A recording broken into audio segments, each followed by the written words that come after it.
Welcome back to Origami Snowman. My name is Matt. I want to talk about Stephen King. I love Stephen King. Where I grew up, the community that I grew up in, we didn't read books about monsters and vampires and scary things and the devil and blah, blah, blah, blah, blah. I did eventually start reading Stephen King, and I am so glad I did because he is a really good writer. I think the very first one I ever read was Cujo because my brother had it and it was sitting around somewhere and I grabbed it and I read it. A couple years later, I found a copy of The Shining laying around somewhere. And I didn't come back to Stephen King until I was married. I read this book, Insomnia. This is not one of his classic Stephen King novels. He can write a novel that you can't explain without sounding like a crazy person. I try to describe to people what this book is about, and I just sound like a rambling idiot. Yeah, that's kind of the station I'm usually on, but more so than usual when I was trying to describe this book. And it occurred to me that this is a patient man. He has literally the patience of a serial killer. It's like Hannibal Lecter. Insomnia was incredible. It was deep and it was sad and it was a very heavy book.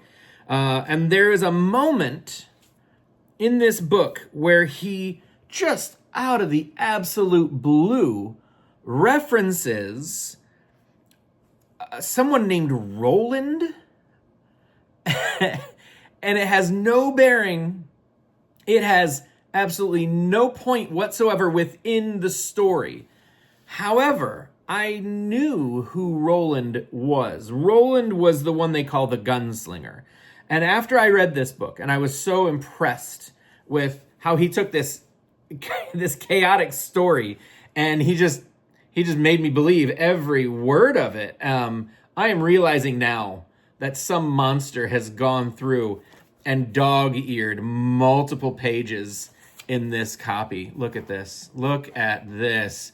We need to find this person, you guys. We need to find them and stop them. After I read this, I thought I need to read more Stephen King. And I was so intrigued by this mention of Roland and what was said about him that I immediately went out and I got The Gunslinger. So The Gunslinger is the first book in the Dark Tower series. It follows Roland Deschain as he follows the man in black. And you see this picture of the man painted where he is wholly consumed with his quest. He's like a knight on an errand, on a mission to find the Grail, so to speak. Not really what it is, but nothing will stop him. He is heartless. He is cruel, but he's trying to save the world. And he will let nothing get in his way. No person, no obstacle. Morals are out the window. He is a machine. It goes through 7 books, and they're incredible. And there's such a wild and amazing cast of characters. But The Gunslinger was the first one of those. And he's alone. He's alone. He's completely alone in this one. Okay, I lied. He's not completely alone. He's mostly alone in this one. When you get to the end of that book, you will not like the man. He's not a good man. Anti-hero isn't even the word for what Roland is. If you're going to read The Dark Tower, you should know that most of his other books feed into The Dark Tower in some way. Probably the most famous example is Salem's Lot. Story about vampires. It's terrifying. It's really, really well done. But there is a character in Salem's Lot that Roland meets later on in the Dark Tower. And it would be very beneficial for the reader if when you read his name, you had that moment of, that's the reaction you should have. Okay, when you read the character's name from Salem's Lot. So it's more fun that way. You know what I mean? So a lot of Stephen King's novels, they feed into the Dark Tower series. One that everyone has read, well, everyone is familiar with, is It. It is a horrifying story, very, very scary, very tragic, very sad, very upsetting for a lot of reasons. But there are some really out there moments, very like trippy, psychedelic type moments that directly influence and impact or are related to the Dark Tower. But this is classic Stephen King. It's scary. It's deep, it's tragic, it's sad, it's funny, this is a lifestyle choice right here. You can lose yourself for quite a long time in this book. I chose this one over something like The Stand, also a Dark Tower tie-in, because The Stand, I think the ending of The Stand is unsatisfying. It's a little too convenient. It felt like Lost. Did you ever see Lost? The ending of Lost just felt too clean and too convenient and too what? That's kind of how The Stand was. So I chose it as far as classic Stephen King goes. It is really, really good. It will upset you. It will leave you questioning yourself in a big way. The last three books that I'm going to share, they're newer. They're newer Stephen King. They're not the classic stuff. Two of them, very popular. One gets recommended all the time. But the third one is pretty unknown. So we'll get to that shortly. But first, the one that everyone recommends, 11/22/63, Stephen King's JFK novel. It's a time travel story. It's really incredible. Time travel can be fiddly, but Stephen King handles it like Stephen King handles everything, patiently, and like he's thought it all through. It's incredible. It's so good. 11/22/63. There's a reason everybody recommends this book. Then this is one of the newer ones. It was really good. It felt like classic Stephen King. It's not, but it felt like it because it was just fairy tale.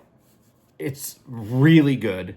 It's got that great depth of character, the completely outlandish, unexplained mystery, the wild fantasy that you're just like, I would love to know more about this. And Stephen King says, tough, follow the character. He's leaving now. You don't get to hang around here anymore. It's great. It's really exciting. It's really interesting. It's like a classic Stephen King page turner. So fantasy. Oh, nope. Fairy tale.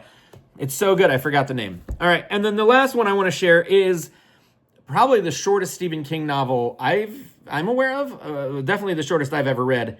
This is one that you could read easily in a single day. I read it in a matter of just a few hours. And I found it at a thrift store, had never heard of it, didn't know what to expect from it, and it paid off in a big way. It's called Elevation. Elevation. It's seriously, look how short this thing is. It's no joke. You sit down and before your coffee gets cold, you'll be done. But it's really good. It's so well thought out. A little bit preachy, but I don't mind because he was preaching stuff that I agree with. So, yeah, I will be honest. It made me cry. As I get older, I have found that more things make me cry. Probably because I find more value in things than I did when I was a young man.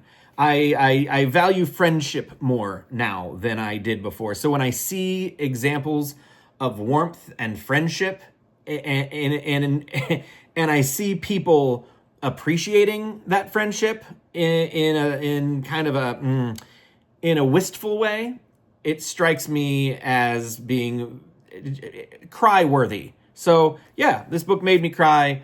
It was really, really interesting, really good. So those are the just real quick from the hip Stephen King novels that kind of, I think, worked. They mean a lot to me. I would recommend them to anybody. They're terrific. So yeah, what Stephen King novels do you, I can't even ask that. I've never read a bad Stephen King novel. I have DNF'd a few. They were still pretty good. But some I thought the ending was really just the hottest of garbage. But for the most part, they're really, really good. He's a terrific writer. He's no John Steinbeck, but he is an exceptional writer. He can tell a tale like nobody else. So if you've never read Stephen King, there are a few you might want to check out. Just saying. And yeah. If you wonder why this is on everybody's recommended list, It's great. It's great. Whether you like history or time travel or just Stephen King, it'll cover you. Anyway, that's all for now. Thank you guys so much for watching. I love you all to pieces, and I hope to see you in the very next video. Goodbye.